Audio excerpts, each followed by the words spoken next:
Hola, ¿qué tal, amigas y amigos? Estamos hoy, esta noche muy especial a través de Apúntate al Teatro. Estamos en una charla especial a través de la página de Apúntate al Teatro para hablar del trasfondo social a través del teatro. Entonces, para mí es un gusto, es un privilegio estar aquí esta noche con ustedes.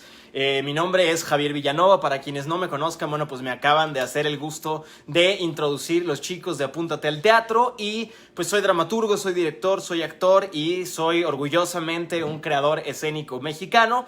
Y esta noche vamos a hablar de temas muy importantes ahora que estamos a 33 años de la tragedia ocurrida en la frontera norte de México con Estados Unidos, la tragedia que dio paso, ocurrió en 1987 y luego el maestro Hugo Salcedo, hace 31 años, es decir, en 1989, escribe una de sus obras más importantes y que le dio fama internacional, la cual es El viaje de los cantores, que ahora Héctor Torres y Óscar Reyes van a llevar a cabo en colaboración con la Universidad de Guadalajara. Están preparando el montaje y estoy seguro de que va a ser un montaje muy épico y entrañable. Están trabajando a manos llenas. Estaban trabajando para estrenar antes de que ocurriera la pandemia del COVID, pero bueno, dado que pues llegó esta situación tan difícil para todo el gremio artístico de nuestro país y de todo el mundo, que cerró los teatros y paralizó la escena teatral, pues se vieron obligados a posponer el estreno. Han seguido trabajando de manera virtual. Y bueno, hace poco, el jueves pasado, tuvimos un conversatorio con el maestro Hugo Salcedo en el que hablábamos de la trascendencia de su obra, del viaje de los cantores, y hablábamos también de las condiciones políticas que enmarcaban tanto la escritura en 1989 como durante todos estos años en que la obra ha ido adquiriendo fama nacional e internacional por exactamente su situación en la que se enmarca, la situación política, económica y social en la que esta tragedia contemporánea se enmarca. Entonces vamos a explicar un poco hoy en esta plática del trasfondo social del teatro, ¿no? Yo cuando doy clases en universidades, ya sea en la Universidad de la Comunicación, que fue la primera universidad en la que tuve el gusto de dar clase, o en el Claustro de Sor Juana, que fue la última universidad en donde tuve el privilegio de impartir clases, doy una clase que se llama, básicamente es Historia del Teatro. Ha tenido varios nombres dependiendo de dónde la imparto, pero es una clase de Historia del Teatro.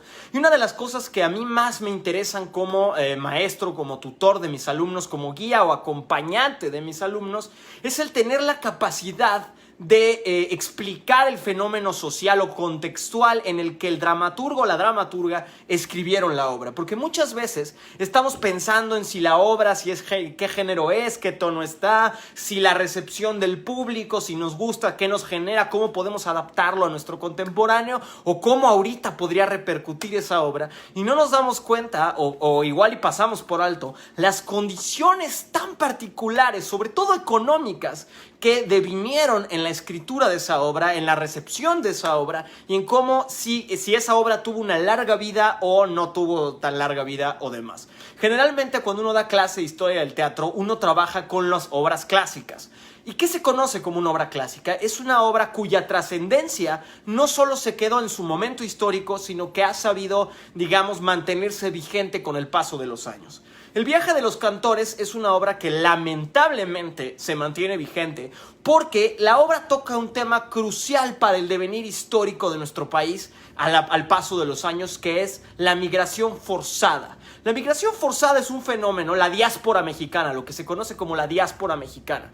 La migración es un fenómeno mundial, es decir, no solamente es un fenómeno que atañe a México, sino evidentemente también el triángulo de Centroamérica que migra a México y migra a Estados Unidos en busca de una vida mejor, no solamente por cuestiones económicas, sino también por cuestiones de guerrilla, cuestiones de violencia, cuestiones de exilio, ya sea político, o sea, está la gente que huye como prisioneros políticos o huyendo de un régimen. Hay todo tipo de situaciones que obligan a la gente a huir a otras latitudes, generalmente al norte, en busca de una vida mejor dentro de nuestro continente americano, pero no podemos ignorar que esto sucede también en el Mediterráneo, en la Franja de Gaza, en Turquía, en África. Es decir, tenemos una fuerte migración a los países de primer mundo por parte de países en desarrollo, ya sea de como se le llama a los países tercermundistas o que están por abajo del tercer mundo, ¿no? Los países países de pobreza extrema.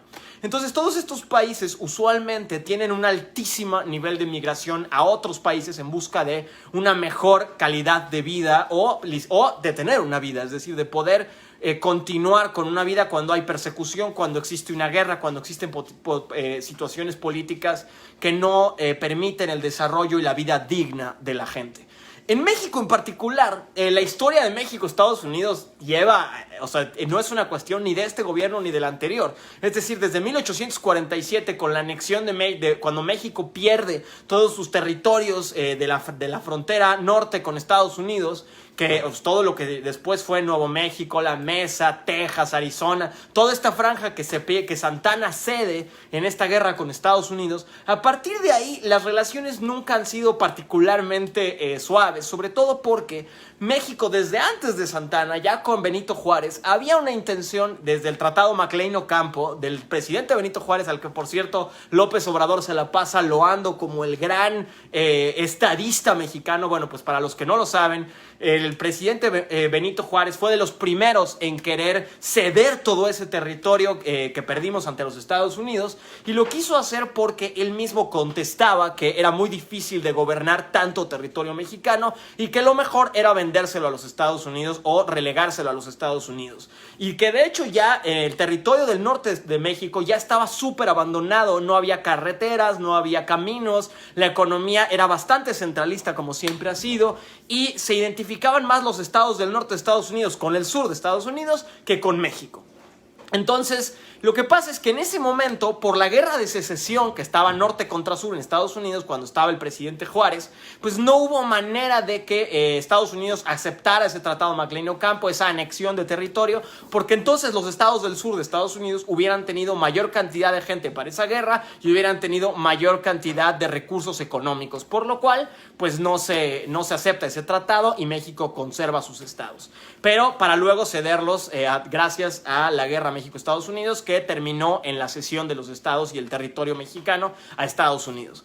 Pero no solo es esa disputa que siempre ha estado, sino que nosotros sabemos que en estados como California, por ejemplo, son mayoritariamente mexicanos. De hecho, hay más mexicanos en California de los que hay en Guadalajara o en Monterrey. Es decir, que lo que estamos diciendo es que son primordialmente mexicanos. Pero hoy en día, por ejemplo, nada más para hablar de contexto económico, para entender el viaje de los cantores, para aprender la urgencia de un texto como este, hoy en día hay más de 40 millones de mexicanos viviendo en los Estados Unidos. Es el 10% de la población norteamericana, de los cuales 11 millones de mexicanos que están ahí son indocumentados. Bueno, de mexicanos y centroamericanos, ahora vamos a hablar de eso, pero son indocumentados. Es decir, que el 20% de los latinos que viven en los Estados Unidos son indocumentados. Es una cifra altísima. Y de ese porcentaje, 2 millones son lo que se conoce como Dreamers, aquellos a los que el presidente Trump les negó el tratado humanitario de DACA, el tratado que iba a permitir que los indocumentados nacidos en Estados Unidos, que no conocen otro país que Estados Unidos, que hablan esencialmente inglés y que su país natal es Estados Unidos, que ese es su patria, aunque tú los puedas, si eres un xenófobo racista norteamericano, ya seas Trump o cualquier otra persona, aunque hoy Trump con López Obrador ahora ostentan otra política migratoria, aparentemente Trump y AMLO se reconciliaron en ese sentido, ¿no? Que por eso es bien importante tener esta plática el día de hoy, porque acabamos de presenciar una visita aparentemente histórica entre nuestro mandatario Andrés Manuel López Obrador y Donald Trump, el presidente de los Estados Unidos, en lo cual Donald Trump corrige en un acto totalmente político ante la inminente reelección de Donald Trump, en la que parece que va a perder contra Biden, donde hay una tendencia a favor de Biden y donde Trump parece que difícilmente va a poderlo alcanzar. En un acto evidentemente y eminentemente político, invita al mandatario mexicano y dice en el Rose Garden, enfrente de las cámaras internacionales, que México manda a su gente buena y trabajadora, cosa que dice López Obrador también, y que somos la base o una base importante de su economía. Y es que esto es muy importante de decirlo, porque México, además de que ha sido siempre vituperado por la política migratoria de México, de Estados Unidos, y que además de que nos han perseguido y que en la frontera, en los más de 3,000 kilómetros de frontera que demarca la frontera México-Estados Unidos, el río Bravo, el río Grande, ¿no? Que es una de las maneras de cruce, además de las cruces por tierra, también está el cruce por el río Bravo, el río Grande. Esta frontera que ha sido tan polémica siempre ha estado patrullada por ICE, por la Border Patrol y por una política de justamente de segregación, de agresividad, de asesinatos, donde si no mueren ahogados en el cruce por el Río Grande, mueren asesinados por la Border Patrol o son capturados y torturados, o son muertos en el desierto, o son perseguidos, o les disparan con balas de goma, o se violan sus derechos humanos, o ahora lo que tenemos, ¿no? Tantos niños que son separados de sus familias, metidos en centros de detención, los niños separados de su familia, ¿no? Lo cual es completamente es totalmente inhumano, ¿no? Y tantos niños que luego son deportados solos, mandados en un avión a sus países de origen, ya sea México, Estados Unidos, en total y flagrante violación de sus derechos humanos. Además de que llevamos varios años, por ahí de 2014 para acá, donde se registran más de 400 muertes de indocumentados al año. O sea, que estaban tratando de cruzar la frontera México-Estados Unidos. De esos, por lo menos 100 son centroamericanos, el resto son mixtos, ¿no? O sea, mexicanos del Caribe, cubanos y demás. Entonces es una realidad aplastante porque todos los días, miles de indocumentados tratan de cruzar la frontera. Al año se mueren un promedio de 400 personas en un país que tiene 40 millones de latinos que componen su país, que es el 10% de la población americana, y que además, para explicarlo mejor, el 30% de la agricultura norteamericana, si no es que más, es decir, esto es lo que acepta Estados Unidos, está constituida por mano de obra o fuerza laboral latinoamericana, específicamente mexicana, y ese 30% y esa mano de obra constituye el 20% de la economía norteamericana. Claro, este ha sido un negocio, es decir, el dinero siempre ha sido la mayor, influencia en un mundo capitalista presidido por Estados Unidos, que evidentemente tiene un negocio maravilloso en los indocumentados porque les paga con unos salarios inhumanos, indecentes, con los que no se puede hacer una vida, y sobre todo esos 11 millones de indocumentados, porque a los que tienen papeles pues la pueden hacer mejor y se les tiene que pagar dignamente como un ciudadano americano, pero los que no tienen papeles tienen que aceptar cualquier trato, ya sea en el campo, en los restaurantes, en Nueva York, en cualquiera de las ciudades que se consideran como ciudades refugio, Nueva York siendo una de ellas, donde los patrones toman a los indocumentados y les pagan cualquier salario con tal de no denunciarlos con ICE y los tienen escondidos en las cocinas, o de hecho casi todas las cocinas de Hell's Kitchen en Nueva York están llenas de indocumentados ilegales mexicanos que tienen un trato, digamos, más o menos digno, pero que pues no los pueden despedir cuando quieran precisamente por la situación de no tener papeles. Y hay una cantidad enorme de patrones que amenazan a sus indocumentados de que si se quejan de estas situaciones, bueno, pues serán deportados, son acusados con Immigration, con el ICE, con la Border Patrol. Entonces, toda esta situación tan compleja en la que tantos mexicanos, centroamericanos viajan al norte para cruzar, para tener una mejor vida, es una diáspora centroamericana y mexicana para obtener una mejor calidad de vida en la que verdaderamente arriesgan la vida, porque el río Bravo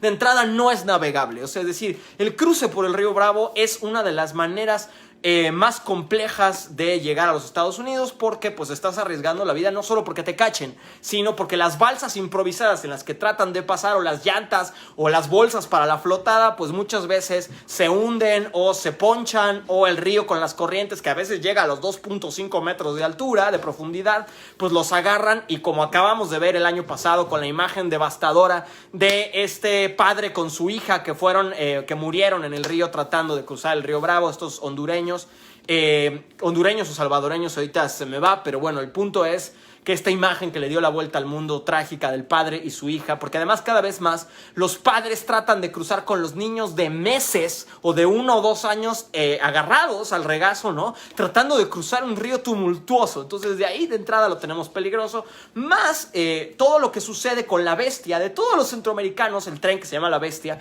que tratan de llegar al norte para intentar el cruce, es decir, el primer cruce, que es a través de la bestia y de la frontera de Guatemala con México, luego todo lo que tienen que subir a través de la bestia, donde muchos de ellos mueren mutilados por intentar agarrarse del tren de brazos, de piernas, o se caen o son aplastados al tratar de hacer el cruce de la bestia. Pero uno de los grandes problemas que tenemos de la inmigración México-Estados Unidos no solo es de los mexicanos, es decir, gracias a nuestro gran presidente López Obrador, los últimos años de su gobierno se ha dedicado a hacer lo que se conoce como el muro mexicano. ¿Y qué es el muro mexicano? La Guardia Nacional, que ha deportado y a otros los tienen asilo en la ciudad de Juárez y en Tijuana a más de 180,000 migrantes centroamericanos, a veces arrojándoles gas lacrimógeno, por ejemplo, para controlar el cruce del río Suchiate, cuando tratan de cruzar por balsa, y los detienen evidentemente por la fuerza, se supone que respetando todas las garantías individuales, o así es como México y el canciller Marcelo Ebrard lo quieren vender. Pero México se comporta y se ha comportado históricamente de la misma manera que nosotros nos comportamos, de que se comporta Estados Unidos con los migrantes mexicanos. México siempre ha sido igual de brutal. El ejército mexicano también ha violado mujeres, ha violado hombres, ha explotado a los migrantes centroamericanos.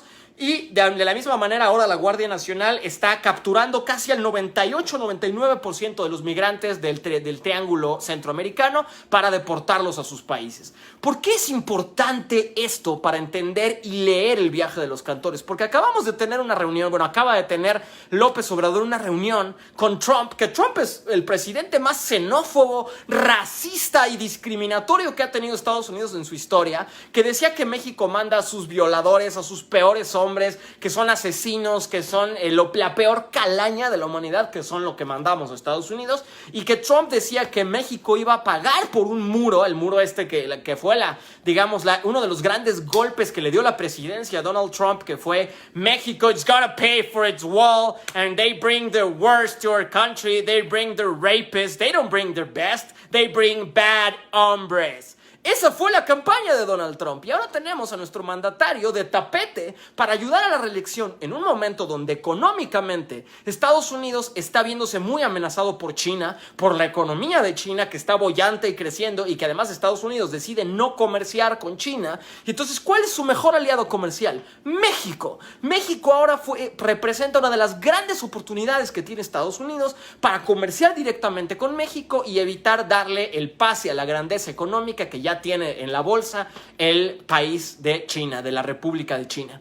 Entonces, Estados Unidos es un país que busca siempre el mayor beneficio económico, ¿no? Lo sabemos, es un país capitalista siempre en la carrera por posicionarse hasta arriba y tener los mayores derechos de explotación de recursos naturales. Pero no es extrañarse además, y esto hay que notarlo, que Estados Unidos se vio muy beneficiado por las políticas de petróleo de López Obrador, porque López Obrador y México estaban, ya lo sabemos, con toda la polémica de las energías renovables. México se posturó para defender el petróleo mexicano, para defender la industria petrolera mexicana en un mundo donde cada vez es más evidente que debemos de transitar hacia energías renovables. México le da la espalda, México a través de López Obrador le da la espalda a las energías renovables y se centra en el petróleo, beneficiando directamente a Estados Unidos, cosa que pues no es algo que debamos de ignorar. Y además, en México, con la Guardia Nacional haciéndole el trabajo sucio, dejando afuera a todos los inmigrantes centroamericanos a Estados Unidos. Es decir, México le ha estado haciendo la política. Y ahora que Estados Unidos, Trump, no puede hacer la misma campaña que cuando se vio electo en el primer término de su mandato, ahora trae a López Obrador y lo utiliza como peón político para una reelección donde dice, con el TEMEC como gran portada, donde los dos hablan de los inmigrantes como una fuerza laboral capacitada, como gran parte de la economía norteamericana, pero no hablan de inmigración en los temas álgidos. De hecho, se pactó por las dos, se sabe a través de informantes tanto de la Casa Blanca como de la delegación mexicana, que se pusieron de acuerdo de evitar específicamente tocar en los temas ríspidos de la inmigración México-Estados Unidos y de los centroamericanos, para evitar que hubiera coyunturas o conflictos políticos entre México y Estados Unidos. Entonces, en este marco donde se entiende que la diáspora pone en riesgo a las vidas de niños, de los DACA, los Dreamers que nacieron ahí, que son deportados a sus países, a un país que no es el suyo. Aunque sus padres de segunda o de tercera generación o sus abuelos fueran mexicanos, ellos que nacen en Estados Unidos son deportados, se les niega el derecho a cualquier posibilidad de desarrollo en los Estados Unidos y son deportados. ¿Por qué es un negocio los inmigrantes? Es muy sencillo. México y Estados Unidos y Centroamérica son tres bloques, ¿no?, de una economía de comercio altísimo, donde la agricultura, que es algo de lo que vamos a estar hablando en esta charla, tiene un valor fundamental. Es decir, Fox ya lo dijo, Fox lo dijo y fue muy polémico: los mexicanos hacemos trabajos que él lo dijo así, que ni los negros quieren hacer, que fue espantosa su declaración. Debió de haber dicho quizá los afroamericanos o los afrodescendientes, pero bueno, lo dijo de manera racista también y despectiva y discriminatoria. Pero lo que decía nuestro presidente en ese momento también, uno de nuestras peores administraciones también, decía que justo que los mexicanos hacían mano de obra o efectuaban una mano de obra extraordinariamente barata que nadie más, ni siquiera los blue collar workers de Estados Unidos, querían hacer.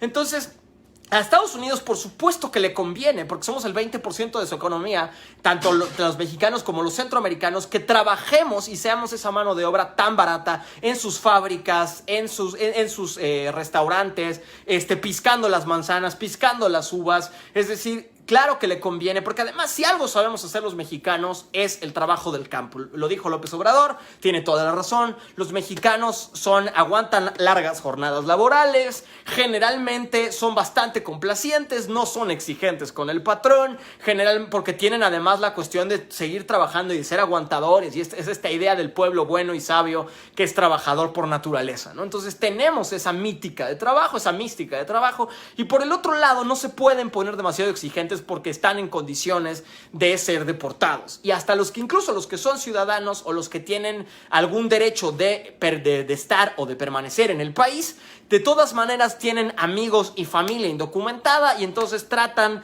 de mantenerse con trabajo, de no perder el trabajo, y además pues siempre serán discriminados o son discriminados por su color de piel, por su origen, por el idioma en el que hablan. O sea, constantemente vemos mexicanos o centroamericanos siendo víctimas de abuso, de discriminación, de acoso, de violencia por lo que se llama como el WASP, el White American, o sea, digamos el blanco americano, que controla sistémicamente, ¿no?, digamos, el poder, o que está hasta arriba de la pirámide en los Estados Unidos. Es en ese marco en el que El viaje de los cantores en 1989 se convierte en un clásico. Es decir, es una obra que toca con temas de 18 migrantes que trataban de cruzar a través de un vagón de tren sellado a Estados Unidos. El vagón de tren por la noche que va sellado tiene una avería, se tiene que detener en una vía lateral del tren, pasa la noche ahí, y para cuando se abre el tren se descubre a los cadáveres de 18 migrantes que murieron asfixiados, que murieron ahogados, que no pudieron acceder a oxígeno, y queda un sobreviviente, ¿no?, que es el Mickey, el que luego se llamaría el Mickey en la obra del viaje de los cantores.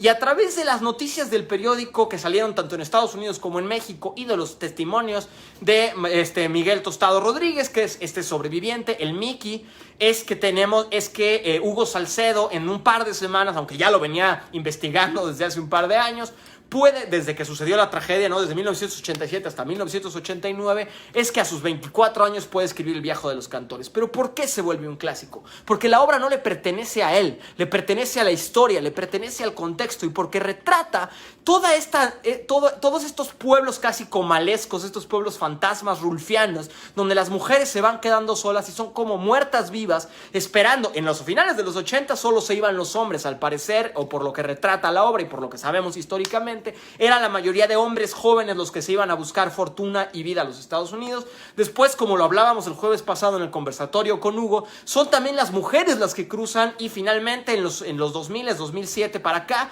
empiezan a cruzar los niños solos y las padres y madres cargando niños pequeños, porque las condiciones en la frontera y en Centroamérica son casi insostenibles de vida. Entonces él escribe esta obra, y justamente además las diásporas en todo el mundo se sucedían con grandes tragedias, con familias que amanecían muertas, o niños o niñas que amanecían muertas en las playas, en las costas, justamente en Turquía, todas estas imágenes tan traumáticas que vimos todos, y es por esto que la obra empieza a viajar y a traducirse a tantos idiomas. Por supuesto que hay una calidad dramática en el texto, pero es el asunto económico de un deseo de tener una vida mejor y que se vea aplastado, que lo vuelve una tragedia contemporánea y un clásico. Y en este sentido, quiero tocar algunos otros ejemplos de clásicos, ¿no? Que se vuelven clásicos no tanto por la habilidad del dramaturgo, o bueno, también por la habilidad del dramaturgo, que él se vuelve la voz de un momento histórico. Y quiero tocar clásicos que también a México le son muy cercanos. ¿Por qué? Porque México es un país colonizado dos veces, colonizado por España y colonizado por Estados Unidos. Entonces tenemos una fuerte influencia de España, por supuesto, ¿no? Del siglo de oro español, que lo vemos en mis live streams, en mi canal de Javier Villanova, que por cierto, si no lo sigues, te invito a que me sigas. El canal se llama igual, Javier Villanova. En ese hemos hablado mucho acerca de cómo México, cuando hablábamos de las escuelas de actuación en nuestro país, siempre termina con una obra ya sea de realismo norteamericano o una obra de siglo de oro español. Entonces, el día de hoy vamos a hablar, además del viaje de los cantores, ya que estamos hablando del trasfondo social en el teatro, vamos a hablar de Fuente Ovejuna, de Lope de Vega, que obviamente es un clásico del siglo de oro español, de los grandes inicios del siglo de oro español en 1600, y vamos a hablar evidentemente del maestro Arthur Miller con Death of a Salesman, Muerte de un viajante, que también es un clásico en 1949 del realismo norteamericano, y por supuesto vamos a hablar del Círculo de Tiza Caucasiano de Bertolt Brecht. Ese quizá no nos dé tiempo, voy a tratar de que nos dé tiempo de hablar de todos, pero que también evidentemente toca los temas de pobreza y de cómo hay una clase media que quiere, o una clase pobre que sueña con pertenecer a una vida mejor, con alcanzar un nivel adquisitivo y un nivel digno, ¿no? De existencia, donde tengas comida en la mesa, donde tengas un techo, donde puedas desarrollarte, estudiar y poder adquirir una profesión de la que se pueda vivir toda tu vida, tener una casa propia y demás condiciones de vida, ¿no? Tener acceso a seguro social, tener acceso a servicios de salud, servicios urbanos, ¿no? Urbanísticos, y poder ser parte de una clase boyante que en expansión. Entonces vamos a hablar primero, vámonos a ir primero al pasado, porque todo pasado es presente. Y como dice Brecht, el teatro siempre ha sido un instrumento, que además el que no lo sepa, se lo digo, el teatro nunca ha sido mímesis de la realidad, no es así. Nosotros decimos, cuando estudiamos teatro, pensamos o malentendemos que el teatro es mímesis de la realidad, pero no, los griegos ya lo sabían, los españoles que conquistaron México ya lo sabían, y Brecht lo sabía, que el teatro no es un espejo de la realidad, es un martillo para formarla o darle forma a la realidad. Es decir, que el teatro usualmente lo que hace es mirar al pasado, al tiempo de la Arcadia, al tiempo de la bonanza o al tiempo de la tragedia, y a partir de esa mirada al pasado prospecta en el escenario un presente distópico, ¿no? O un presente arcádico, una vuelta a la bonanza, para moldear o darle sentido a un futuro, al futuro al que se quiere acceder. En ese sentido, si nosotros nos vamos a Fuente Ovejuna, que es una de las obras que generalmente se monta por su carácter revolucionario, que la obra de revolucionario no tiene nada, ahora vamos a hablar de eso,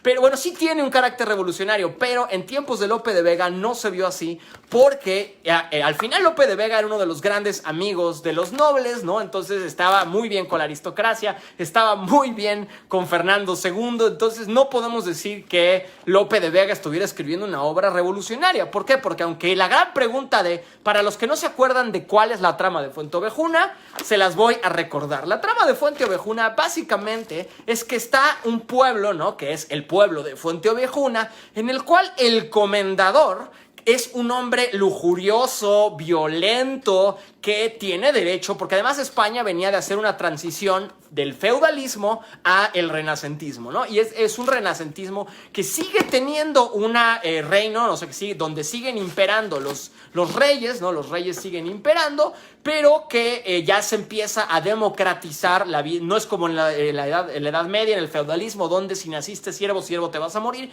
sino que empieza a haber una distinción de clases donde están los hidalgos y están los labradores. ¿Y quiénes son los labradores? El labrador no es el indígena o campesino pobre que uno tendría en la mente. El labrador es aquel que era dueño de tierras y bajo una estrategia de riego, de siembra, era el que podía hacer que esas tierras produjeran. Y España, que es uno de los grandes reinos europeos, ¿no? que fue de los grandes reinos que se dividieron en las colonias y que tuvo grandes barcos y que además se hizo rico a través de la explotación de las colonias, también fue uno de los grandes reinos bucólicos, es decir, que tenía un campo extraordinariamente fértil del cual hicieron sus riquezas. Desde el siglo XIII, XIV, XV, toda la España era profundamente bucólica, y bucólica quiero decir de una riqueza campesina enorme donde los labradores iban haciéndose ricos. No es pensar en el campesino indígena que nosotros tenemos aquí, que no es dueño de nada, que trabaja toda su vida y que se muere en la pobreza. Cuando inicia este siglo, ¿no? O sea, cuando el siglo XVI terminaba, digamos, España acababa de perder en 1588 lo que se llamó la aventura inglesa, ¿no? La aventura contra Inglaterra, una batalla naval contra la Armada Invencible que los vapuleó, dejando a España en unas condiciones económicas de pobreza, de pérdidas económicas tremendas. Aunado a eso, Fernando II se tiene que declarar en quiebra, lo cual harían sus sucesores. O sea, imagínate que se declaran en quiebra. O sea, el reino de Castilla se declara en quiebra. Entonces, para que tú entiendas que vienen de una pérdida enorme y luego viene la peste, o sea, de 1599 a 1620, además viene la peste. Entonces, entre la peste que estaba diezmando a todo el mundo, la pérdida contra la Armada Invencible en la aventura, lo que se llamó la aventura contra Inglaterra, ¿no? Este emprendimiento absurdo de tratar de vencer por mar a Inglaterra, ¿no? Y que España había perdido gran cantidad de sus riquezas, se ven obligados a exaltar las virtudes del campo. ¿Y de qué manera? ¿Para qué? Para obligar a la gente a que piensen que tener una vida en el campo los va a hacer ricos.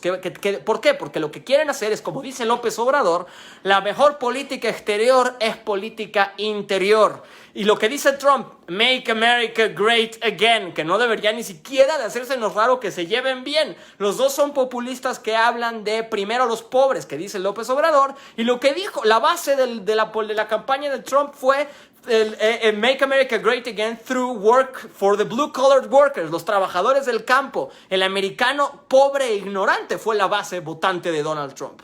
Entonces, lo mismo pasa con lo que le encargan los reyes a Lope de Vega que haga, porque los dramaturgos recordados usualmente son que tanto Shakespeare como Molière como Lope de Vega, los que estaban, igual que Calderón, los que estaban muy bien con los reyes. Eso hay que saberlo, no siempre es una cuestión de talento, generalmente es una cosa de si tienes tu beca del Fonca o estás bien posicionado. Entonces, en ese sentido, Lope de Vega se junta con los ideólogos de su tiempo y construye una realidad fantástica donde los campesinos eran la honra nueva de España. Ya no era ser un hidalgo, es decir, ya no era la honra de los que eran hijos de un linaje, ¿no? De los hijos de alguien, los hidalgos, sino el hombre honrado, el villano, no villano por malvado, sino que vive en la villa, que trabaja el campo. Y curiosamente, en Fuente Ovejuna está este comendador que les decía yo que es lujurioso, que es el que está a cargo de una de los pueblos de la Orden de Calatrava, que estaba contestando la autoridad de los reyes católicos. Es decir, en Fuente Ovejuna, los reyes católicos deberían de haber tenido poder, ¿no? O sea, Fernando e Isabel deberían de haber tenido poder, pero la Beltraneja, que era la hija de Eduardo IV, de Portugal, se supone que ella tenía que haber tenido derecho al trono, y había los que, contra la Orden de Calatrava, estaba peleando por darle su derecho al trono de Castilla que tenían Fernando e Isabel. Entonces, este pueblo de Fuente Ovejuna estaba en disputa era de los pueblos, digamos, que estaba a favor de la Orden de Calatrava. Entonces, ¿qué pasa? obviamente los reyes de Fernando e Isabel querían recuperar Fuente Ovejuna. Entonces es muy extraño que al final de la obra los reyes católicos manden un pesquisador a torturar a la gente de Fuente Ovejuna por haber depuesto al comendador, por haberlo matado, cuando lo que querían los reyes católicos era precisamente que se matara al comendador y que ese pueblo regresara al dominio de los reyes católicos. Pero bueno, el asunto es que el comendador, que es representante de esta orden insurrecta, ¿no? De esta orden de Calatrava insurrecta, tiene poder sobre el pueblo de Fuente Ovejuna. Pero ¿qué pasa? El pueblo de Fuente Ovejuna se llama Ciudad Real, es parte de Ciudad Real. Y la mujer raptada, curiosamente, o violada por el comendador, la que es el centro de la trama, se llama Laurencia. ¿Y qué significa Laurencia? Lauro. Lauro es el oro. Entonces, Laurencia es el símbolo, el oro de la ciudad real. Entonces, Laurencia es la misma ciudad real que ha sido violada. Es decir, hay una traición imperial, ¿no?, a los reyes católicos, y al mismo tiempo hay un símbolo de microcosmos y macrocosmos que es Laurencia. Entonces, Laurencia es violada por el comendador, que a la vez está violando a la ciudad real, que debería de pertenecerle a los reyes católicos y sin embargo está en favor de la Beltraneja. Entonces, entendiendo esto, Lope de Vega está haciendo una apología del poder sacro y del poder de los reyes católicos y está diciendo que el comendador, al utilizar una estrategia feudalista, ¿no?, de la prima noctem, de violarse a Laurencia, que Laurencia debería de pertenecer a Frondoso, pero el comendador Fernán Gómez está aprovechándose de decir: yo soy el comendador y yo puedo hacer uso de las mujeres.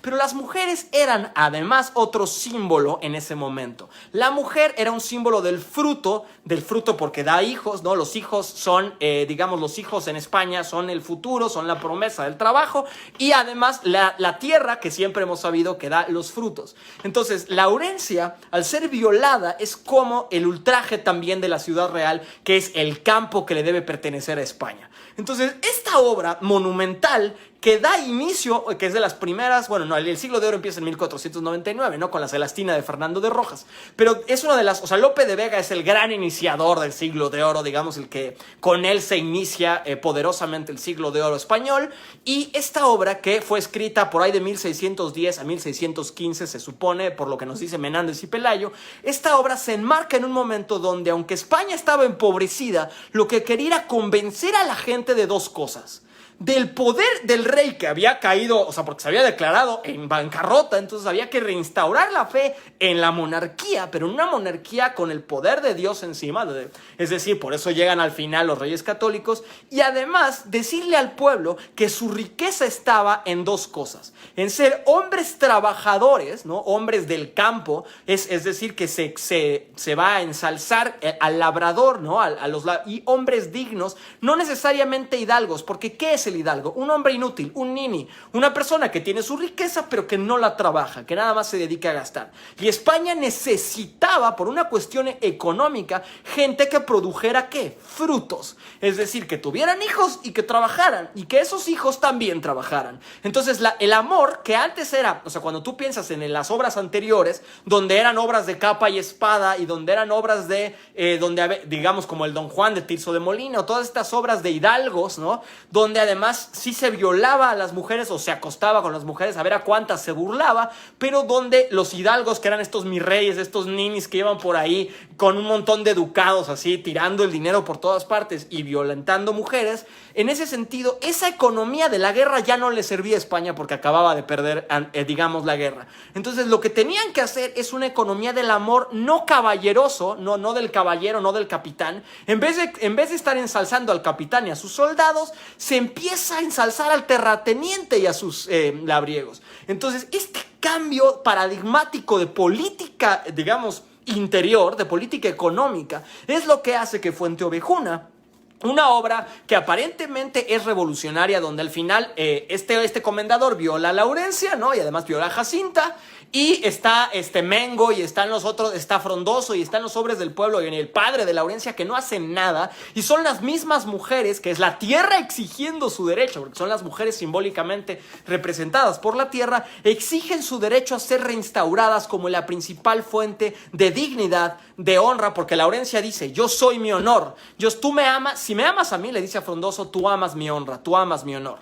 Entonces, Laurencia no está enamorada. Curiosamente, si tú ves la obra, Laurencia no está enamorada de Frondoso porque Frondoso le guste como hubiera sido en las églogas caballerescas. Esta es una égloga nada más campesina. Entonces, estas obras, ella lo ama porque defiende su honor. Ella lo ama por las circunstancias en las cuales ella se va a ver beneficiada de esta unión económica con él. No es el amor romántico de te amo porque eres hermoso, te amo porque eres un hidalgo, te amo por tu linaje. No, te amo porque finalmente, al final, ella que es indiferente al inicio con Frondoso, al final ella es pasional con Frondoso. ¿Por qué su amor pasional con Frondoso? Porque ella dice, lo colgarán a él, el comendador lo va a colgar a él como los va a colgar a todos ustedes. Y entonces, ¿qué va a pasar? ¿Ustedes quiénes son? Toda la gente de Fuenteovejuna, la gente buena y el pueblo bueno y trabajador, el pueblo bueno y sabio, que es lo que defiende López Obrador. Entonces, curiosamente, este pueblo, ¿no? Que había que ensalzar, que había que devolverle el poder, pero ¿el poder de qué? El poder de trabajar siempre en el campo, pero bajo, evidentemente, que se mantenga un poder monárquico que esté avalado por Dios, que sigue dictando la realidad. Entonces, ¿qué pasa? Cuando se reinstaura el orden, porque todos los campesinos, digamos, los labradores españoles van y finalmente se meten, llegan a la hacienda del comendador y lo matan y lo tiran a la calle y lo apedrean y lo pasan ahí para que ni siquiera sus criados lo puedan enterrar y ya lo ultrajan. Entonces llega en el tercer acto, en la tercera jornada, llega este pesquisador y empieza a preguntar, ¿no?, a la gente, ¿no? Y están muy preocupados todos los del pueblo de Fuenteovejuna de que vaya alguien a decir quiénes lo hicieron, ¿no? Entonces se ponen de acuerdo y nos pregunten lo que nos pregunten, nos torturen como nos torturen, ¿quién mató al comendador? Todos vamos a decir Fuenteovejuna, señor. Y claro, cuando Lorca la monta, por ejemplo, Lorca quita todas las escenas con los reyes católicos porque según él, esta obra incitadora de rebeliones debía terminar nada más con el asesinato del comendador a manos del pueblo y Fuenteovejuna, señor, y no con el perdón, porque curiosamente la obra de Fuenteovejuna, para quienes no la tengan fresca, no solo acaba con que llega el torturador y cuando en el momento donde piensan que Mengo va a hablar, ¿no?, el gracioso va a hablar, él dice, ya voy a hablar, porque lo están torturando horrible, y él dice, no, ya voy a hablar, todo el mundo está bien nervioso de qué va a decir, y él dice, ya, yo le voy a decir quién mató al comendador, y le dicen, bueno, hable ya, y él dice, Fuenteovejuna, señor. Entonces, bueno, se restaura el orden aparentemente a través de una rebelión del pueblo, pero falta una escena en la que llegan los reyes católicos como Trump con AMLO y dice, somos amigos y los perdono porque ninguno de ustedes es malvado, todos son, a pesar de que los llevo torturando una escena así a hombres, mujeres y niños, cosa que además históricamente sucedió así. Fueron torturados para que hablaran y finalmente no hablan, que además a los reyes católicos les convenía para mantenerse en el poder que esta rebelión ocurriera. ¿Nos suena con Trump y López Obrador? O sea, Trump, que ha sido la gran mano dura del pueblo mexicano y el que nos ha obligado con las políticas migratorias y que nos ha tildado de racistas y demás, ahora llega como los reyes católicos y dice, no te preocupes, ustedes son buenas gentes y son buenos ciudadanos siempre y cuando ustedes digan que, lo mismo que dijo López Obrador, no, Estados Unidos siempre, ahorita está muy respetuoso y Trump es muy respetuoso a los migrantes. ¿Y qué dice el pueblo de Fuenteovejuna al final? No, nosotros ya depusimos al comendador, pero somos leales siervos de Fernando e Isabel. Entonces eso restaura el poder político y lo que sucede es que mantiene calmo a la gente, no para que se rebelen, sino para que sigan trabajando en el campo, sigan haciendo crecer España con su economía que necesitaba recuperarse, no fuera de España, no a través, además que pensemos que para 1599 muchas de las minas de las colonias, incluyendo México, que era colonia española, estaban agotadas y no se estaba obteniendo suficiente dinero y además que la Nueva España empezaba a hacer una vida independiente, no que se hubiera independizado, nos independizaríamos hasta 1810. Pero una de las cosas que se grita al final es viva los reyes, viva Fernando, viva los reyes, ¿no? Mueran los traidores, vivan los reyes. ¿Y quién grita mueran los traidores, vivan los reyes también? El cura Miguel Hidalgo, señoras y señores, nuestro gran padre de la patria, nuestro cabecita de algodón primero, porque cabecita de algodón hemos tenido dos, no solamente López Obrador, tuvimos al gran padre de la patria, que por cierto era igual de bueno en la retórica, también hablaba lento, también agarraba a la Virgen de Guadalupe. Si López Obrador no es tonto, en realidad su modelo no es Benito Juárez, es Hidalgo, se basa en el pueblo bueno y sabio, también obviamente en la religión, es bastante, o sea, en esta idea del mexicano bueno, mítico, humilde, ¿no? Y a través de esa manipulación, porque además el teatro y la religión son grandes manipulaciones de la gente, lo que hace es controlar a la grande masa para seguirlo como Hidalgo. Toda su masa, toda su turba iracunda con la que él buscó hacer la independencia, era la gente pobre que le urgía un cambio político. ¿Y qué grita en el grito de independencia nuestro querido Miguel Hidalgo? ¡Viva Fernando VII! ¡Muerte a los traidores! Lo mismo, de alguna manera, que en realidad dicen vivan los reyes católicos, muerte a los traidores, que grita el pueblo de Fuenteovejuna al final de la obra. Entonces, como ven, la historia se repite y estamos condenados a repetirla.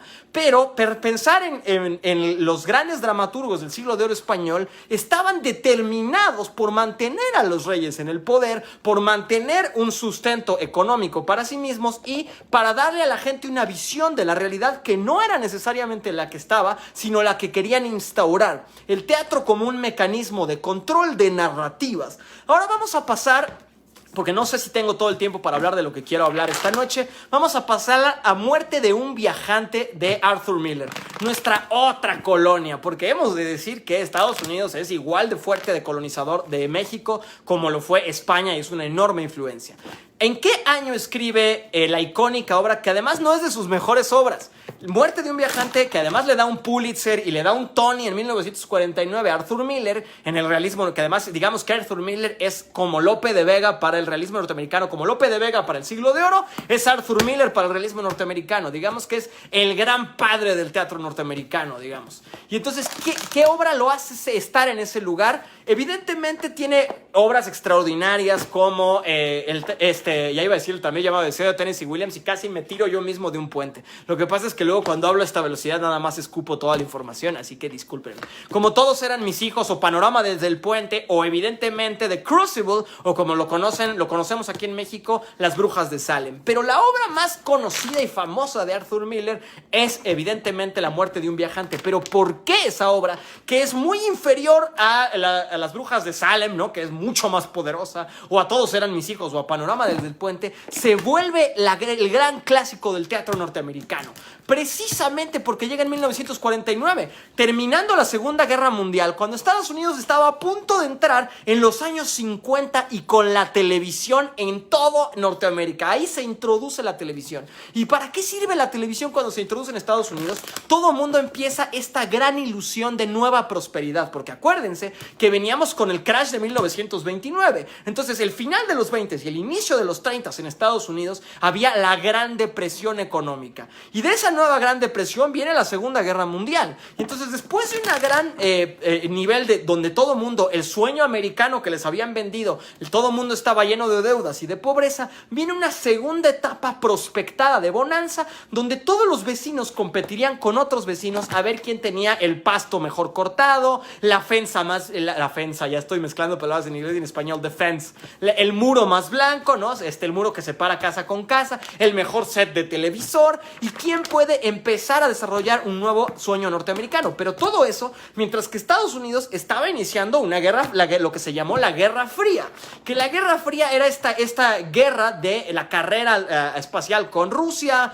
también a ver quién tenía, digamos, mejor crecimiento económico, y toda una guerra contra la URSS, contra la sociedad soviética, contra el comunismo.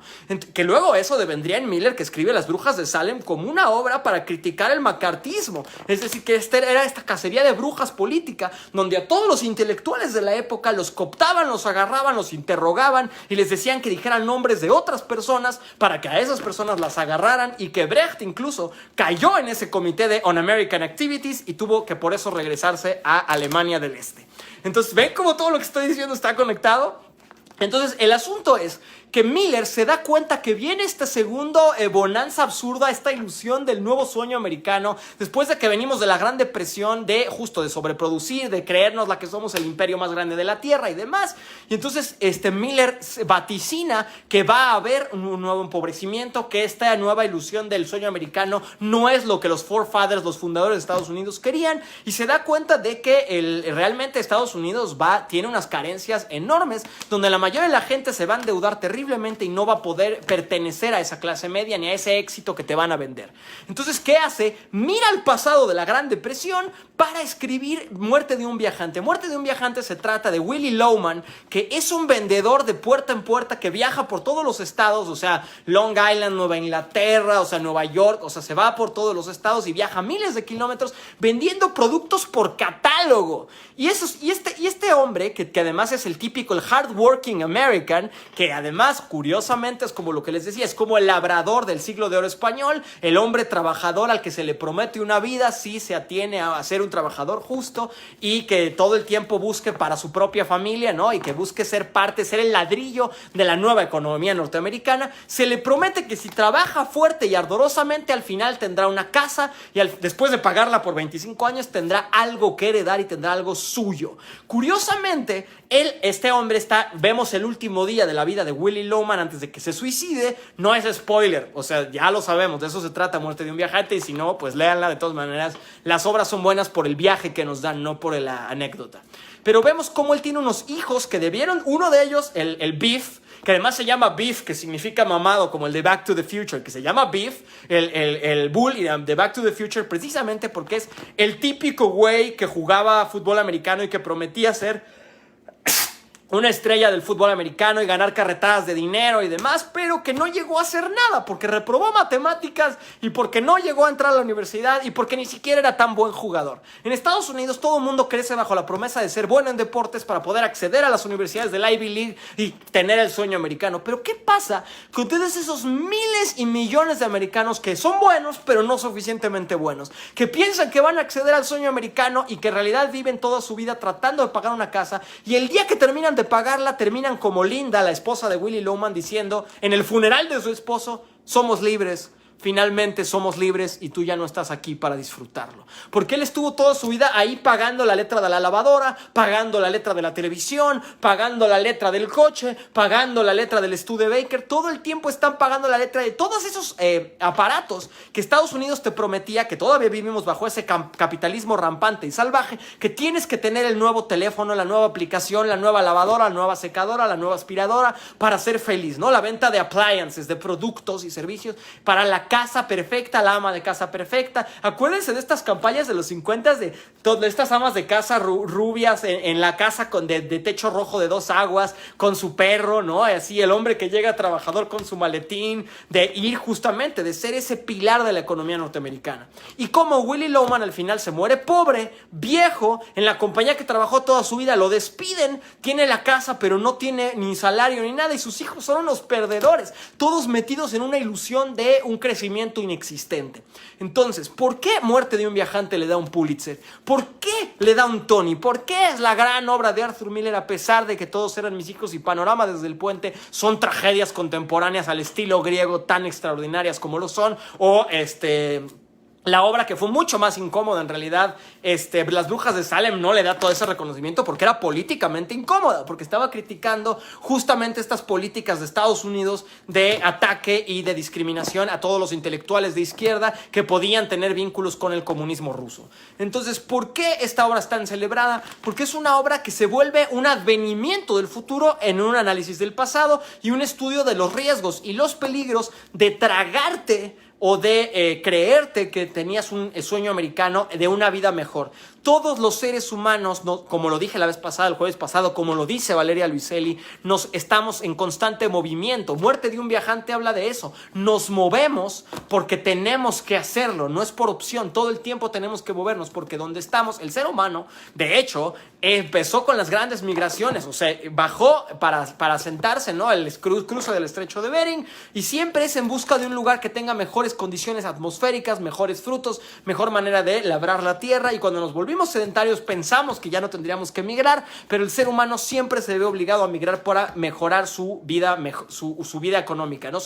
Es la eterna condición de la diáspora, que incluso en el siglo de oro, para regresar al siglo de oro, lo que hacían los grandes dramaturgos es estar mencionando, como lo hace Calderón en el Gran Teatro del Mundo, decir que el labrador es el heredero de Adán, y eso se usa, esa frase está por todas partes en el siglo de oro. Dice: porque yo soy el hijo de la estirpe de Adán. ¿Y qué quiere decir? Adán es el primero al que que les he entregado la tierra, la Arcadia, el paraíso terrenal, la tierra, para trabajarla. Y entonces, ¿qué dice? Yo no soy como los que nacieron hidalgos, yo no soy como los que son de riquezas antiguas. Mi estirpe, o sea, yo no soy hijo de tal o de tal rey o de tal reina, o de tal noble o de tal duque. Yo soy hijo, nieto, tataranieto de Adán. ¿Y qué tiene Adán?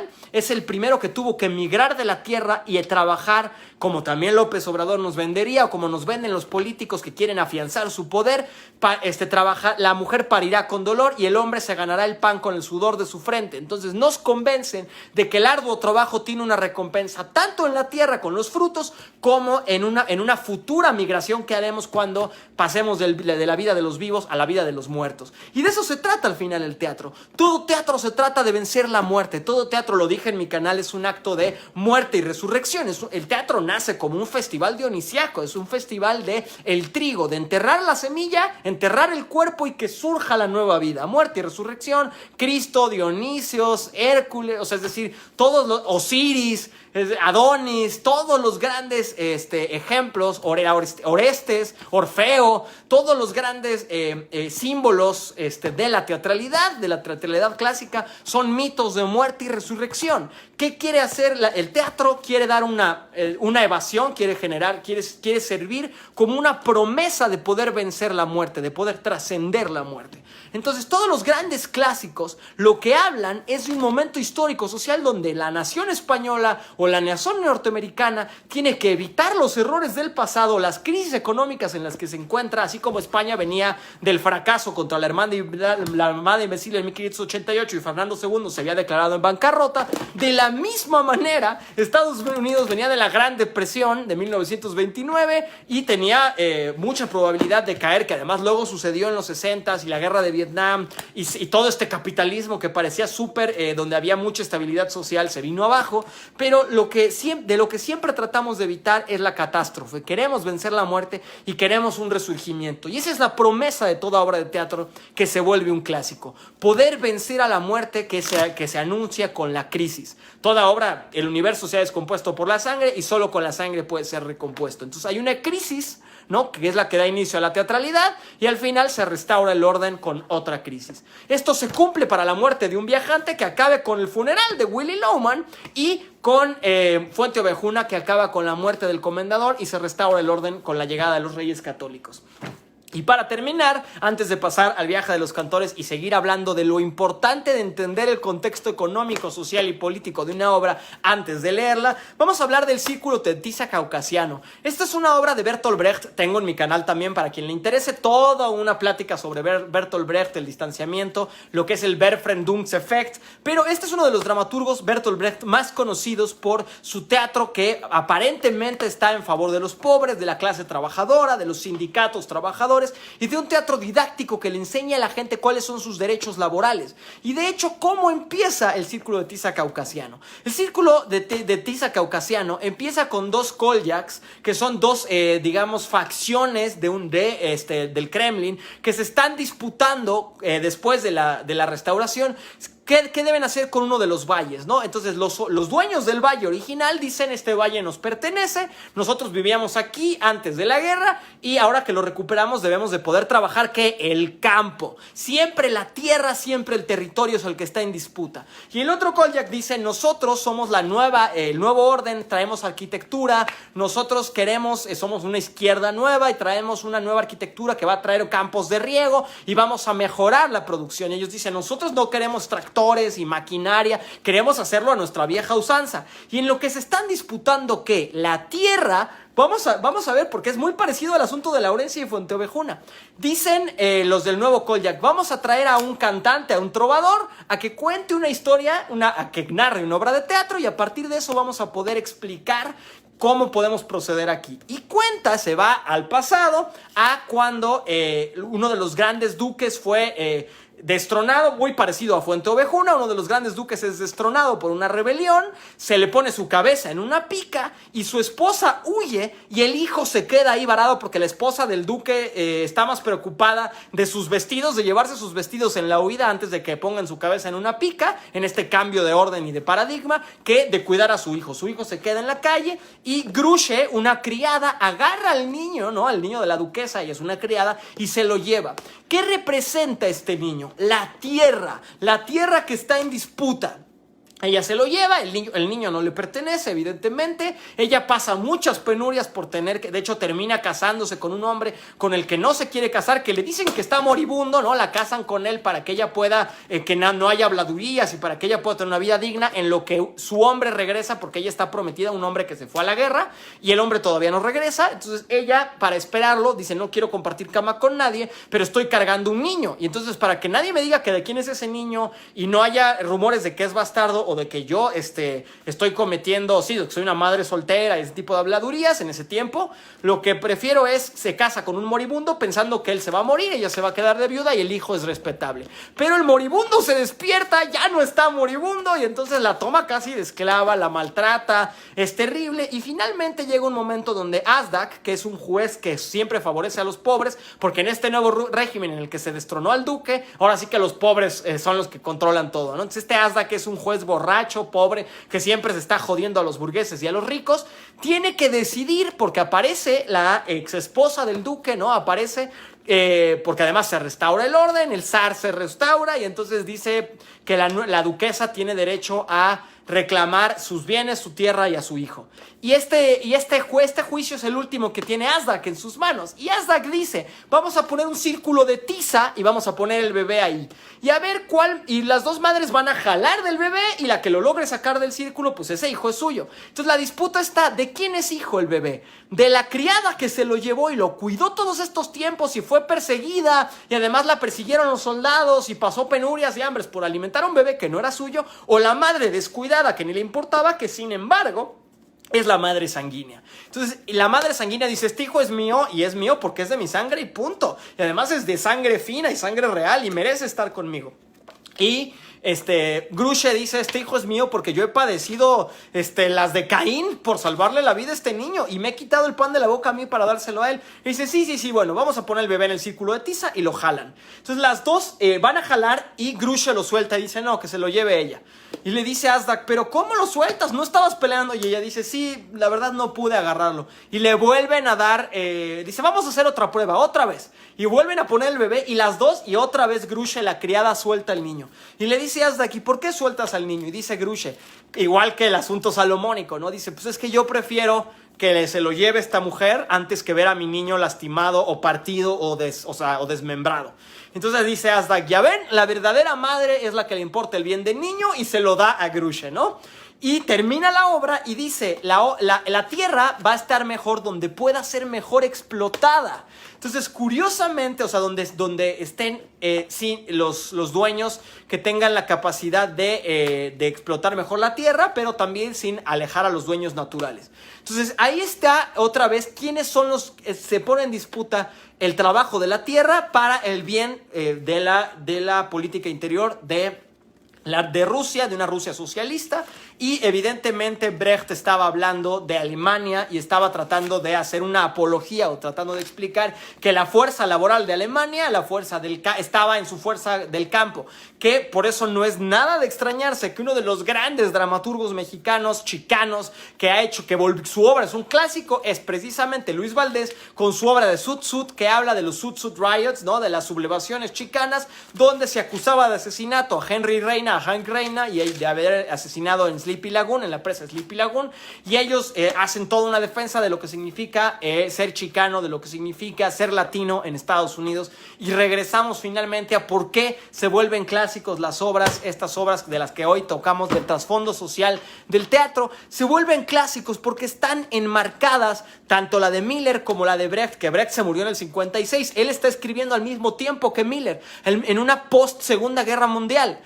generalmente las obras que se escriben después de una crisis, después de una guerra o después de una pandemia, amigos, amigas dramaturgas, que también se supone que Shakespeare escribió Macbeth después de la peste. Entonces, las obras icónicas y los clásicos usualmente surgen como una respuesta a tiempos de crisis económico y político y de pobreza, donde lo que hace falta es una obra que nos prometa un futuro mejor o que trate como, curiosamente, o que sea también una especie de admonición, una especie de obra admonitoria que nos avise de los problemas o de los posibles perjuicios de una sociedad capitalista donde solo se privilegia el avance económico y se destruye al individuo en el proceso. Como lo hace El viaje de los cantores. Esta obra donde hay un personaje en el vagón que lo dice al final el cura del pueblo, al final de la obra dice: un nuevo Cristo ha muerto entre los migrantes, porque es un hombre que entra al final al vagón y anda ahí y él no canta, él está muy tranquilo, cuando se están quedando sin aire él está muy tranquilo y muere ahí y es enterrado en el desierto, y dice el cura al final del viaje de los cantores: y resurgirá para hacer justicia a los mexicanos. Yo la verdad, después de ver a López Obrador con Trump en este viaje, yo no estoy tan seguro de que ese Cristo de los mexicanos haya resurgido, porque veo que México sigue en una actitud servilista a Estados Unidos, seguimos en una actitud donde celebramos el TEMEC, donde celebramos el NAFTA, ¿no? Que el TEMEC es otra versión del NAFTA, ¿no? El Tratado de Libre Comercio, donde seguimos siendo la base de una de las grandes bases, porque ustedes han de saber que México manda aproximadamente 37 millones de dólares de remesas. ¿Qué son las remesas? Todo el dinero que mandan los inmigrantes mexicanos de regreso a México, a sus familias, a sus comunidades. Y ese dinero que pasa por la frontera es el que mandan. Imagínense todo el que se queda. Y además, ese dinero que entra y sale de la frontera de México a Estados Unidos es un dineral que le conviene a ambos países que ese problema no se resuelva. Tanto a México le conviene que sigan trabajando allá los inmigrantes y mandando el dinero, como a Estados Unidos le conviene tener inmigrantes a los que traten en condiciones infrahumanas, con salarios infrahumanos. Y además está el tema de las drogas, que no hemos tratado, pero que es importantísimo. Mientras que en México y en Estados Unidos las armas y las drogas sean un negocio, el narcotráfico y los cárteles, va a seguir habiendo un gran problema de diáspora. ¿Por qué? Porque México es el productor, junto con Colombia, junto con países latinoamericanos, con otros países latinoamericanos, de todas las drogas. Pero ¿quién es el consumidor? Estados Unidos es el consumidor. En esa economía de clientelismo, donde nosotros producimos las drogas que les mandamos a ellos, ¿no? Y ellos fingen que las combaten con la DEA, y por otro lado también nosotros que estamos sembrando todas esas drogas, por el otro lado nosotros les compramos todas esas armas, tanto los cárteles del narcotráfico como el mismo gobierno mexicano. Entonces, Estados Unidos nos vende armas, nosotros les enviamos drogas, y en medio de eso mueren inmigrantes en busca de una vida mejor, y que mueren en fuego cruzado con el cártel, y que mueren tratando de cruzar Estados Unidos, o que mueren en condiciones infrahumanas en lo que su situación inmigratoria es. Hay muchos migrantes, hijos de migrantes, niños que mueren, o adolescentes que mueren en centros de detención de ICE en lo que su situación migratoria se resuelve. En medio de ese contexto es que está escrito El viaje de los cantores. En medio de ese contexto es que esa obra se va a remontar, porque todavía sigue siendo vigente, lamentablemente, y es en medio de ese contexto que uno tiene que leerla, que tiene que montarla, como lo está haciendo la Universidad de Guadalajara, a través de este remontaje en el que están pensando en la vigencia que tiene, y yo creo que la seguirá teniendo, porque pues mientras que no, tristemente lo decíamos con Hugo Salcedo, ojalá llegue el día en que no sean necesarias las obras como Fuenteovejuna, El Círculo de Tiza Caucasiano, Muerte de un viajante o El viaje de los cantores, pero mientras haya desigualdad, mientras haya xenofobia, mientras haya discriminación, mientras haya guerra contra el narco, mientras las drogas sigan siendo el negocio que nunca se van a legalizar, porque son un negocio multimillonario, billones de dólares. Entonces, mientras eso siga siendo, y la violencia sigue imperando, y los asesinatos siguen imperando, y muera gente ahogada en el Río Grande, y muera gente asesinada en la Bestia o mutilada en la Bestia, tratando de buscar una vida mejor, o también en las diásporas europeas, el mundo va a seguir necesitando de estos clásicos fundamentales del teatro, porque el teatro, que siempre necesita a las élites para sobrevivir, este teatro que además está precarizado y que sus creadores siempre se están muriendo de hambre y pidiendo becas, que además, por ejemplo, México acaba de aprobar que se le den 15,000 o 25,000 pesos, gracias a Alejandra Frausto y a los diálogos que hicimos, que se estuvieron haciendo para que se nos dé estos apoyos a los creadores, que no son más que una limosna, porque venimos de este pensamiento priista de mantener a los creadores cooptados para que realmente sigan escribiendo lo que tienen que escribir para mantener el régimen, como pasa con Fuenteovejuna. Es decir, y yo lo que pienso es que nosotros como teatreros tenemos una responsabilidad sociohistórica, como lo hace Hugo Salcedo, que además no ha sido favorecido más que solo su obra, El viaje de los cantores, fue montada por la Compañía Nacional de Teatro, pero no lo han montado nunca más, y no lo han antologado, y no lo han montado ni en el IMBA ni la UNAM de manera institucional.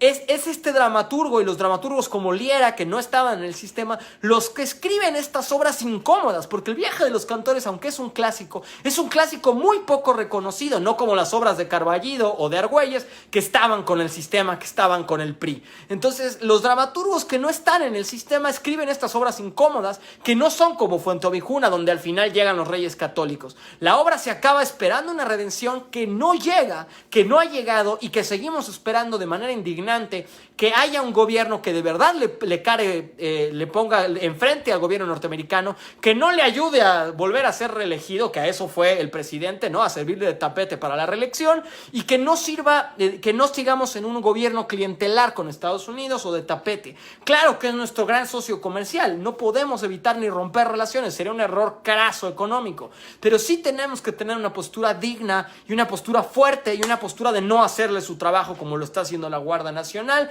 y de ser críticos y de tocar los temas y de no solamente decir, ay sí, Estados Unidos es bien respetuoso. ¿Cuál bien respetuoso? Si 2 días antes de la reunión con López Obrador Trump estaba tuiteando que ya iba a ponerse muy en contra de California y Nueva York, que tienen a muchos inmigrantes trabajando ocultos y son refugios de inmigrantes, entonces que él quería obligarlos a deportar a todo eso, o que le iba a subir los aranceles a todos los productos de esos estados. O sea, está atacando a sus propios estados, que son refugios para migrantes, 2 días antes del encuentro con AMLO. Y AMLO, que viaja a Estados Unidos a este encuentro, lleva todos estos años, también por los aranceles que le aumentó Estados Unidos si no hacía lo que quería Trump, con la Guardia Nacional deportando y deteniendo inmigrantes centroamericanos. Entonces, mientras estas situaciones sean reales, vamos a necesitar un teatro que responda, y no solo un teatro cuyas obras ocurran para controlar las narrativas o para dar la falsa idea de que algo se está haciendo. Ahora voy a bajar la vista nada más para ver sus comentarios, porque no sé si ha habido... No, creo que todos están aquí, pero creo que no ha habido comentarios. No sé si alguien tenga algún comentario antes de que nos vayamos. En ese sentido, me gustaría mucho recalcar que la invitación a los creadores y las creadoras escénicas de que compartan este contenido para que le llegue a la mayor cantidad de gente posible, porque estamos en un momento histórico nosotros como mexicanos, como creadores del mundo, no solo mexicanos, como creadores a nivel mundial, internacional, porque estamos viviendo la crisis donde la economía se cae, y cuando las economías se caen y cuando el mundo se paraliza, somos los creadores los que tenemos una responsabilidad de escribir, de darle voz a esos nuevos clásicos, y no pensando en escribir un clásico, sino pensando en ese teatro que no solamente retrate la realidad, sino que ayude, como dice Brecht, a hacer un martillo para darle pie o paso a una nueva realidad social y económica, y abrirle los ojos a la gente a cuál es esa realidad. Entonces, yo pienso que ahora las obras que tenemos que estar escribiendo no solamente tienen que hablar de la gente que no puede salir de su casa y del miedo a salir y demás, no pueden ser solamente de la gente que está encerrada en sus departamentos, sino tienen que ser obras que ya se adelanten y empiecen a escribir sobre estas familias, o sobre estos creadores, o sobre estos emprendedores que ya están viviendo esa nueva normalidad, y escribir cómo están pugnando, cómo están luchando o cómo están perdiendo estas tragedias, como la muerte de un viajante, cómo lo pierden todo, cómo se dan cuenta de que llevan años trabajando y que no tienen seguro social, o que no tienen nada, o que la casa la lleven, trabajan 30 años para tener una casa que finalmente heredan, que no pueden disfrutar. Es decir, tendremos que ser críticos e analíticos y adelantarnos a nuestro tiempo para hacer un teatro crucial e importante y de relevancia como es El viaje de los cantores. Yo te invito a que también estés pendiente del montaje del viaje de los cantores que va a ser, como dije, en la Universidad de Guadalajara, porque estoy seguro de que este tema, como es vigente, el montaje seguirá siendo entrañable. Te invito, por supuesto, a que leas la obra. Está, como lo dijimos, en la Universidad Autónoma del Estado de México, la UAMX. En su página tiene el PDF. Tú pones Viaje de los Cantores UAMX y en Google y te va a salir el primer link que te salga es la obra en una edición preciosa, donde además Hugo Salcedo agregó una escena sobre las inmigrantes centroamericanas que pierden la vida en el cruce por la Bestia. Te invito a que investigues, que no te quedes con la historia oficial, que no te quedes con lo que dicen los medios, que tú como creador tienes una responsabilidad de no solo retratar la realidad, sino de aportar una mirada crítica. Y por supuesto te invito a que, si no lo has hecho, te metas a dramaturgiamexicana.com. Allí hay una cantidad, hay más de 100 autores de todos los rangos de edad, de todos los géneros, y que se identifican de distintas maneras, que tienen una postura de la realidad muy compleja. La dramaturgia mexicana está viviendo uno de sus mejores momentos. Hay más de 500 obras alojadas en el sitio. Te invito a que te metas a dramaturgiamexicana.com, te hagas socio, usuario, y puedas descargar de manera gratis y rápida cualquiera de las obras de nuestros autores. Y también que si te gustó este análisis del trasfondo social y de la responsabilidad que tiene el teatro para con su sociedad y el rol que ha tenido, de que ahorita voy a ahondar en algo que se me estaba pasando y que es muy importante, pero te metas a Dramaturgia Mexicana y en mi perfil vas a encontrar una obra también sobre teatro e inmigración que se llama Aquerón, el río de la tragedia, que es una comedia que también, digamos que es un homenaje al viaje de los cantores y que retoma al personaje de El Mickey, como que otra de las grandes problemáticas que tienen los migrantes de Estados Unidos o los Dreamers, que es que cuando ya se vuelven ciudadanos americanos, lo primero que hacen es discriminar a los mexicanos o a los inmigrantes que quieren hacer el cruce. Entonces, en mi obra, en Aquerón, el río de la tragedia, ahí es un inmigrante tratando de hacer el cruce y se topa con la Border Patrol, pero en vez de la Border Patrol de Estados Unidos, es la vida y la muerte. Está tratando de cruzar el río Aquerón, el río que cruzaban los griegos para llegar al Hades, al inframundo, y lo detiene un policía de la Border Patrol que se llama Nicanor, que es un ex inmigrante o un ex vivo. Entonces se continúa esta metáfora que el primero enemigo de un mexicano resulta ser otro mexicano que ya sea que está en una clase social superior, que dice que los pobres son pobres porque quieren, o un mexicano que ya está en Estados Unidos con papeles y critica a los que quieren cruzar, ¿no? O es un hijo de alguien que alguna vez cruzó de inmigrante, pero como él ya nació ciudadano americano, son los primeros en discriminar a los mexicanos.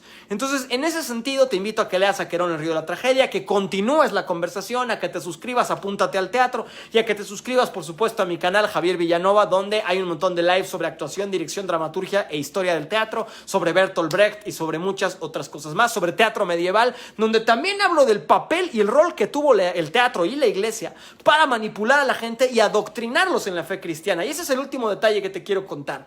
Como les dije, México está doblemente colonizado, tanto por Estados Unidos como por España, y una de las grandes maneras en la que se logró la colonia y en la que se logró la conquista, lo sabemos bien, fue a través del teatro y de los autos sacramentales y de los carromatos, los carros de comedias y de todas estas, porque no lo dije al inicio, pero el siglo de oro español se hizo grande en España porque justamente cuando se sale el diccionario castellano, ¿no? y se institucionaliza el diccionario oficial de la lengua castellana, cuando se unifican los reinos, ¿no? Cuando todos los reinos se vuelven uno solo bajo los reyes católicos, lo primero que se hace es sacarse un gran diccionario de la lengua castellana, y la mejor manera de que se difunda el castellano, la lengua castellana, es a través del teatro. Así es, el siglo de oro le ponen todo el dinero, está financiado principalmente por la monarquía que quiere institucionalizar su poder. ¿Y de qué mejor manera? Con los carromatos y con los carros de comedias y con los teatros en los corrales, las corralas que hay por toda España. ¿Para qué? Para afirmar el castellano como la lengua imperante en todos los reinos de España. ¿Por qué? Porque cuando en 1497 sale este diccionario de castellano como la lengua oficial de los reinos de España, 2 años después, con la Celestina, surge Fernando de Rojas e inicia el siglo de oro español, y se hace a través del teatro. El teatro se utiliza para volver el castellano la lengua oficial, porque recorre todas las provincias y todos los reinos de España. De igual manera, en México, en la Nueva España, se utiliza unirse al teatro, porque como los nativos mexicanos no hablaban el castellano, ¿cuál era la mejor manera de instaurar una idiosincrasia a través del idioma? El lenguaje es la mejor manera de manipular a la gente, pero si no lo habla, ¿de qué manera podemos introducirlos en su idiosincrasia? A través de las imágenes, los símbolos, de la carne. Entonces, como lo hemos dicho, como en el medievo se utilizó el teatro para instaurar los milagros, ¿no? Todo este teatro mistérico, los misterios marianos, los misterios de la resurrección que se utilizaban en los autos sacramentales en el medievo, también en México se hacen los autos sacramentales, y también tenemos a nuestro propio dramaturgo Juan Ruiz de Alarcón, que es nuestro dramaturgo del siglo de oro español, pero mexicano también, a Sor Juana Inés, que escriben sus propios autos sacramentales al servicio evidentemente del poder sacro, ¿no? Del poder, para ayudar a dos cosas: a difundir el castellano y para difundir a la Virgen María, para difundir la religión imperante y para terminar de conquistar al pueblo mexicano. La conquista se hace y la colonia se instaura gracias al teatro, porque la gente empieza a entender toda una idiosincrasia y un idiolecto gracias al teatro que se movía por toda la Nueva España. Entonces tenemos que entender que el teatro siempre ha tenido un papel de, por un lado, de libertador, ¿no? de incitador de revoluciones, pero por otro lado ha sido uno de los grandes instrumentos del poder imperante para afirmar y afianzar un poder o una política opresora. ¿De qué lado quieres estar? Esa es la pregunta que yo te hago esta noche. ¿De qué lado quieres estar? ¿Quieres estar del lado de los que obtienen los estímulos y a partir de eso afianzan un poder? Que no está nunca mal vivir de tu arte, y si esa es la manera en la que tú lo encuentras, pues está bien, pero debes de ver la manera, si es que puedes, de encontrar la manera de hacer la crítica desde el ala del dragón, desde estar cobijado en el ala del dragón, porque si no te vuelves solamente un servidor del régimen. Y la otra manera es vivir de otras cosas que no sean el arte y hacer un teatro crítico de insurgencia o de insurrección que te permita poner el dedo en la llaga y que tu teatro sea de la fractura a la acción. Por mi parte, esto ha sido todo esta noche en el trasfondo social del teatro. Cada obra, yo te recomiendo que cada obra que vayas a leer tú, cada obra que sea de tu interés o que vayas a montar, estudies los 15 años previos en ese momento. ¿De dónde vienen? No solo qué estaba sucediendo en ese momento. Si vienen de una crisis económica, ¿cuáles son los factores que detonaron esa crisis económica? Si vienen de si es el teatro de posguerra, no nos olvidemos que al mismo tiempo que estaba Miller escribiendo estaba escribiendo La muerte de un viajante y Brecht estaba escribiendo El círculo de tiza caucasiano, escribiría después de la Segunda Guerra Mundial Beckett Esperando a Godot. Son las obras de la posguerra. Inmediatamente después de la Segunda Guerra Mundial vienen esas tres obras, esos tres clásicos. Y el teatro no se puede pensar sencillamente como un reflejo de su tiempo, se tiene que pensar precisamente como una crisis, como una crítica, como una separación, como una pausa. Detengan todo, paren el carro, paren los trenes, hay que hacer algo y vamos a moldear la realidad. De hecho, se dice que el siglo de oro español inventó a España. No es que España fuera toda de honor y capa y espada, es una deformación retórica, una exageración retórica de la realidad. Por eso el teatro del siglo de oro español es tan exacerbado, es tan barroco, porque está lleno de una exacerbación. Se inventa el castellano. ¿Por qué les digo esto de que el diccionario sale y de ahí el siglo de oro español? Porque todos los dramaturgos tenían la encomienda de popularizar el castellano como el idioma que se tenía que hablar en todas las reinos de España, y además tenían que hacerlo de manera extraordinaria y con un altísimo nivel de poesía, y para eso eran financiados. Es la gran exacerbación de la lengua castellana e imperialista. Entonces, el teatro que sirve al imperialismo o el teatro que quiere derrocar al imperialismo. Lo vemos con El viaje de los cantores, lo vemos con Muerte de un viajante, lo vemos con El círculo de tiza caucasiano. Todos estos clásicos están en el medio, en una estructura fronteriza y liminal que tratan de poner en jaque o de afianzar una estructura imperialista. Entonces, siempre lo mismo le pasa a Molière, lo mismo le pasa a los tragediógrafos griegos que eran financiados por el arconte epónimo, es decir, el gobernante de su tiempo, y que el teatro iba por todas las provincias griegas afirmando el cambio de paradigma patriarcal. Lo expliqué en una clase de historia del teatro, cuando la Grecia mitología ática instaura el teatro y lo financia y hacen las competencias de las tetralogías de los dramaturgos, lo hacen precisamente con la Orestiada y les hacen a todos escribir lo mismo para que haya un cambio de paradigma de los matrilineados femeninos a los patriarcados en el poder, donde se empieza a meter la idea de que los hombres son incluso los que con su semilla son los generadores de la vida, y que la mujer solo es la que carga la semilla, pero ella no es la generadora de la vida, es el falo, es el padre. Y para que la gente dejara de pensar que la mujer era la divinidad que carga al hijo y ella es la diosa, se escribe la Orestiada, donde se empieza a validar que uno pueda matar a su madre, pero jamás al padre. Este tipo de ideologías se afianzan a través del imperio, a través del teatro, que utiliza el teatro como una herramienta de control y de dominio del discurso. Entonces, aguas cuando tú ves una obra de la Orestiada vuelta a montar en un contexto contemporáneo, porque hay que preguntarnos si lo que se quiere afianzar cuando se monta a los griegos es el sistema patriarcal de poder. Entonces yo lo único que te digo es que tienes que ser un lector crítico de los clásicos, entender su contexto y para qué se escribieron y qué sirvieron, qué régimen ayudaron a validar, para que tú te preguntes como lo hizo Lorca, porque Lorca cuando montó Fuente Ovejuna le quitó la llegada de los reyes católicos, porque dijo no, que nada más se quede como una obra revolucionaria. Y yo te pregunto, ¿esa es la solución? O quizá la solución era darle un montaje con una lectura irónica, o con una lectura fársica, o con una lectura de cuestionamiento al supuesto perdón que otorgan los reyes católicos a los hombres y mujeres de Fuente Ovejuna que mataron al comendador. Entonces yo te pregunto, ¿quiénes vamos a hacerle justicia a los inmigrantes? Los mexicanos, señor. Eso fue todo esta noche. Gracias por conectarse, gracias a Apúntate al Teatro, gracias al esfuerzo en conjunto que están haciendo todos los actores y las actrices de El Viaje de los Cantores de la Universidad de Guadalajara, en conjunto con la Universidad de Guadalajara, la compañía que está trabajando con Héctor Torres y Oscar Reyes. Gracias a todas y todos los que se conectaron esta noche de todas las latitudes.